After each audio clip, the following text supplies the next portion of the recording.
Guys, deluded, I'm back again. YouTube's N'Golo Kante / Lucas Torreira, I'm back.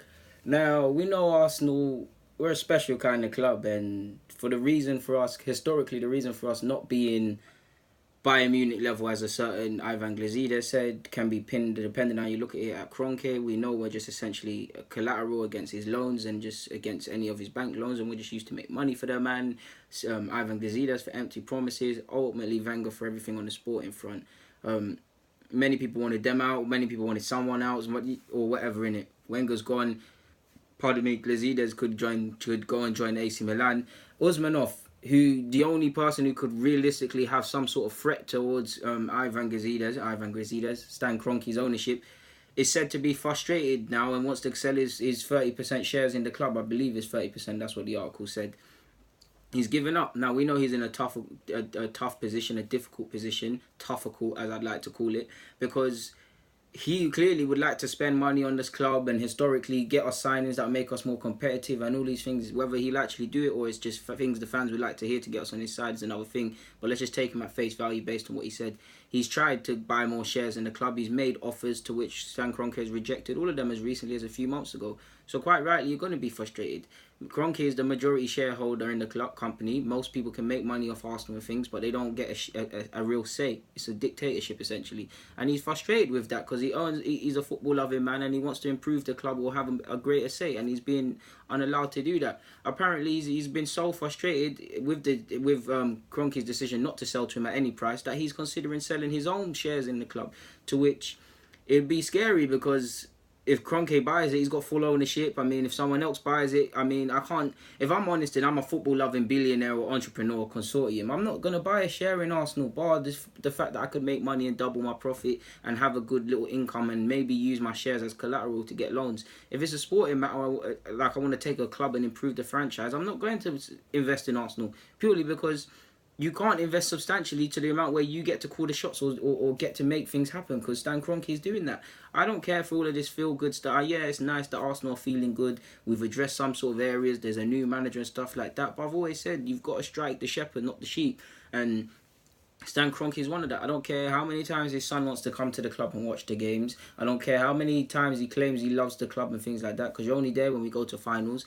I mean, I need the man to go, and it's sad, but it's like we're gonna just slowly drift to the abyss, because I can't see him ever selling it in his lifetime. If he's smart, he'll probably pass it down in his will to his family members and things like that. Obviously, he's not just made money off bare other stuff. He's married into the what's the Walmart family. So he's got the peas, man. Like, it's ridiculous how out of touch a man could be, and like it's not gonna get better substantially, in my opinion, as long as the man's alive or as long as the man's at the club. Essentially, like it's not gonna happen. Like it's really not. It's gonna keep being this self-sufficient model of the manager behind the scenes is gonna have to sell players, make a profit, hopelessly try and develop young players either to make profits or use them. Obviously, if Usmanov was involved historically, we could have gone for and improved the core of this side.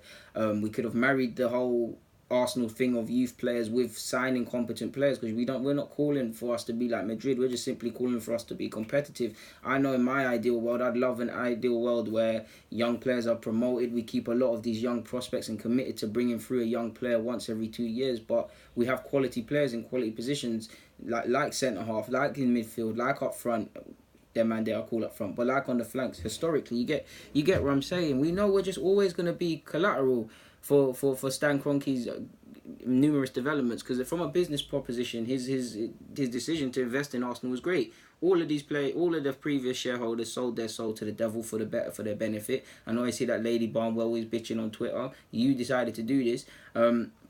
He's doubled his money. He's steady getting a very good income via Arsenal, despite the fact that we're not doing anything substantially on the field. Because of the brand and how football fans are loyal, he's managing to milk us off for our off-field antics as we keep improving, and we're one of the top 10 richest clubs in the world. So it's a great profit earner from when he joined this club. It's a great collateral for him to get out multiple loans. It's just damn right a great business, knowing that he could sell for profit at any given amount of time. So from a business point of view, proposition, he's done fantastic. But I'm a footballing man first, and I can't stand it. I mean, you look at Liverpool, Arsenal, Spurs were let's say similar. Clearly, we got more. I reckon we have more money, or generally had more money to spend per player than Spurs.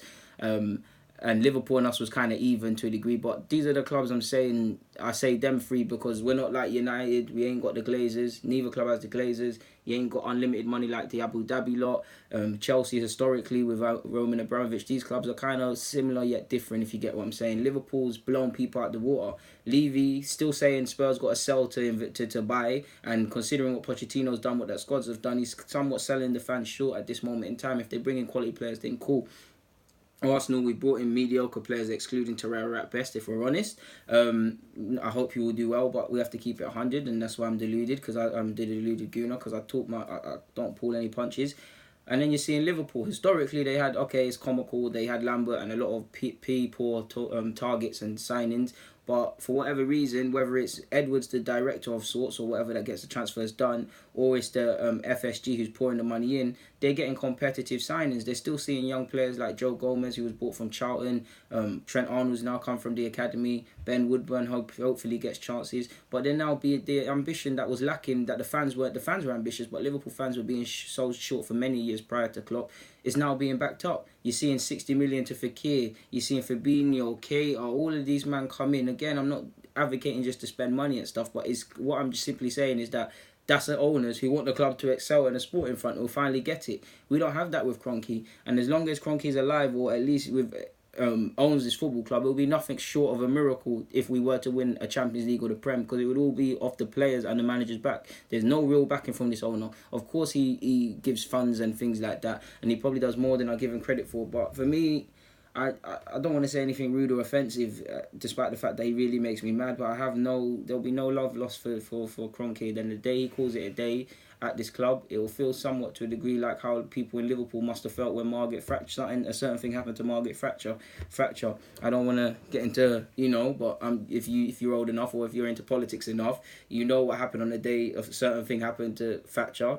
How certain people around the country rejoiced. So that'll probably be like me with Stan Kroenke. But yeah, man, Usmanov, you might as well just take your money, sell this thing if you can. It's important to remember, allegedly, for all of this, for apparently he wants to sell.